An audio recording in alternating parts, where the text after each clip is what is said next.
Imagina un espejo que cada vez que alguien se mira, le devuelve una imagen ligeramente peor que la anterior.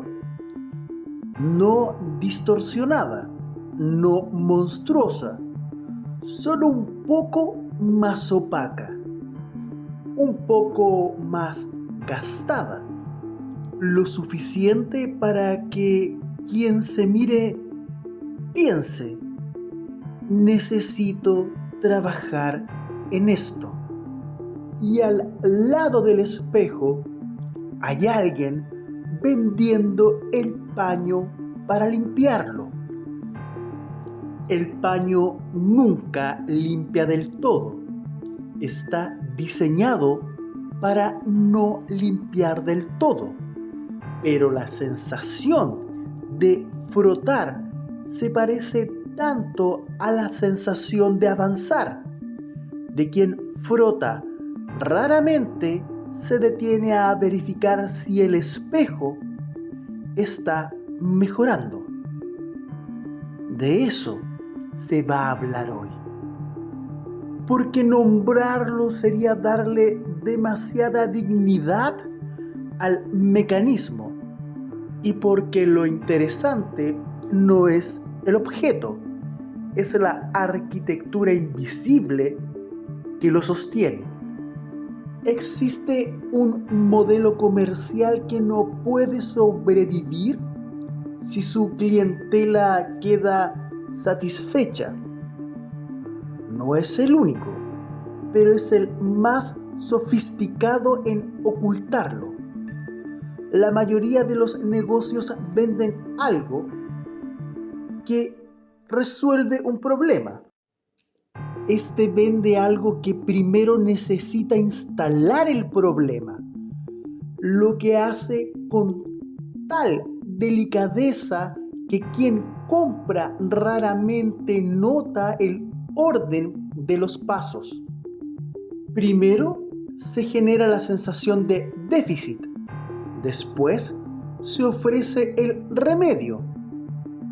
Después el remedio no alcanza del todo. Después hay un remedio nuevo. La secuencia no es un defecto del modelo, es el modelo. Y funciona porque apela a algo que no es debilidad, sino algo que es profundamente humano. El deseo de ser más, de vivir mejor, de no desperdiciar el tiempo que se tiene. Toma ese deseo genuino, lo amplifica hasta volverlo ansiedad y después ofrece alivio temporal a la ansiedad que acaba de crear. Es un círculo cerrado de una elegancia perturbadora. Lo perturbador no es que exista. Lo perturbador es que se presente como acto de generosidad. Hay una trampa que opera en silencio y que casi nadie señala. Cuando se consume suficiente contenido sobre cómo vivir, llega un momento en que el contenido reemplaza a la vida en lugar de prepararla. El mapa se vuelve el territorio. Leer sobre la valentía ocupa el espacio emocional que tendría que ocupar el acto valiente y evidente. Estudiar sobre vínculos sanos reemplaza el trabajo incómodo de tener vínculos reales.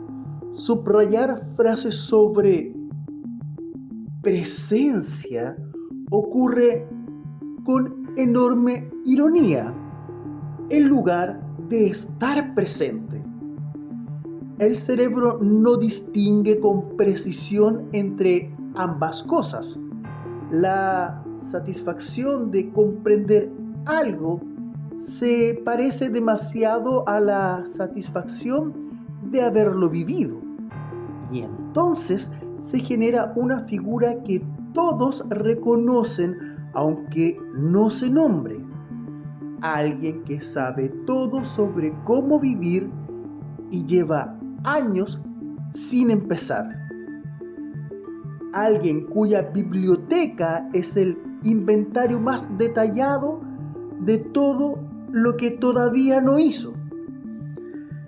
Eso no es un fracaso de voluntad, es el resultado predecible de un sistema que vende comprensión como sustituto de experiencia y que tiene todo el interés en que esa confusión se mantenga. Porque el momento en que alguien deja de leer sobre vivir y empieza a vivir, deja de ser clientela. Ahora viene lo que menos se dice, lo que se rompe sin que se note. No el daño obvio, el daño fino, el que no deja marca visible, pero cambia la forma en que alguien habita su propia existencia. Primero es esto: cuando se aprende a ver la propia vida como material de trabajo permanente, se pierde la capacidad de habitarla. Todo pasa a ser síntoma, toda emoción pasa a ser dato, todo momento difícil pasa a ser oportunidad de crecimiento. Y esa mirada, que suena positiva, en realidad es una forma de no estar nunca del todo presente en lo que ocurre.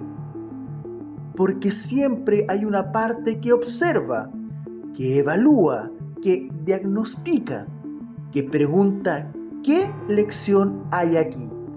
La tristeza deja de ser tristeza, pasa a ser información sobre creencias limitantes. El enojo deja de ser enojo, pasa a ser una señal de algo que no resultó. El cansancio deja de ser cansancio, pasa a ser resistencia al cambio. Todo tiene nombre prestado, todo tiene protocolo, todo tiene un paso siguiente en algún método de alguien que no estuvo presente cuando ocurrió. Y en ese proceso algo se pierde que es muy difícil de recuperar: la experiencia directa de lo que se siente, sin mediación, sin marco, sin diagnóstico previo. El segundo daño es más estructural. Cuando se pasa suficiente tiempo buscando una versión mejor de lo que se es, se vuelve casi imposible descansar en lo que se es ahora. Se instala una relación con la propia identidad que es permanentemente provisional. Lo que se es hoy es el punto de partida, nunca el punto de llegada. Hay siempre una capa más de condicionamiento para trabajar, una herida más para sanar, un hábito más para instalar. El horizonte de llegada se mueve con cada nuevo consumo. No es crecimiento, es una forma muy sofisticada de no estar nunca en paz con lo que se es. Hay algo que ocurre tan gradualmente que casi no se percibe el momento en que ocurre. El lenguaje con el que alguien interpreta su propia vida se reemplaza.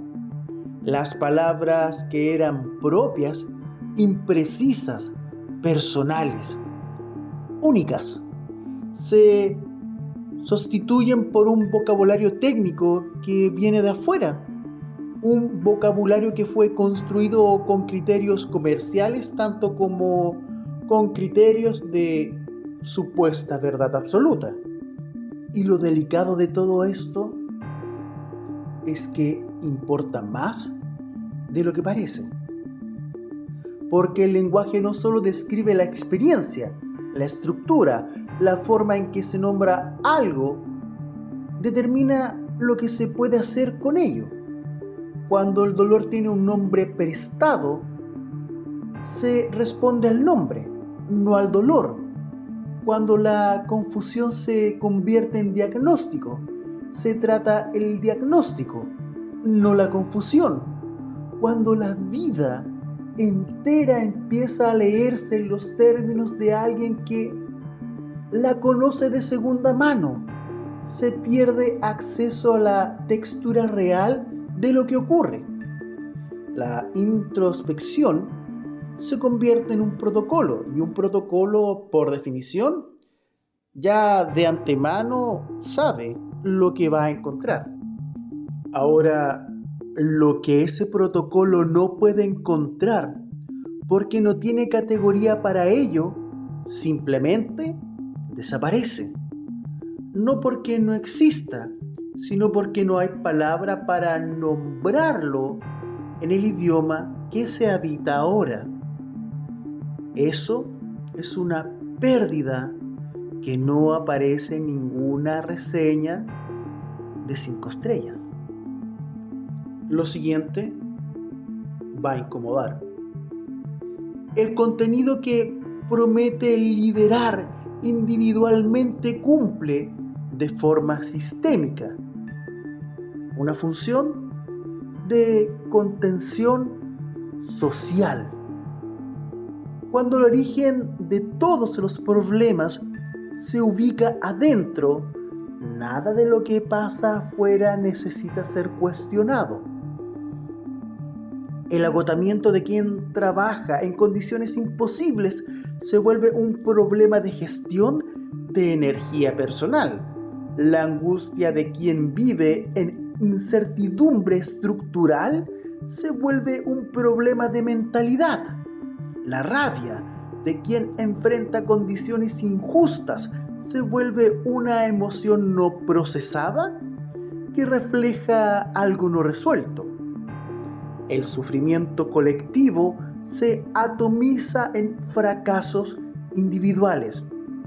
Y entre millones de personas que comparten las mismas causas de malestar, en lugar de reconocerse entre sí y actuar sobre esas causas, se encierran a trabajar en sí mismas, en silencio, convencidas de que el problema es propio y la solución también.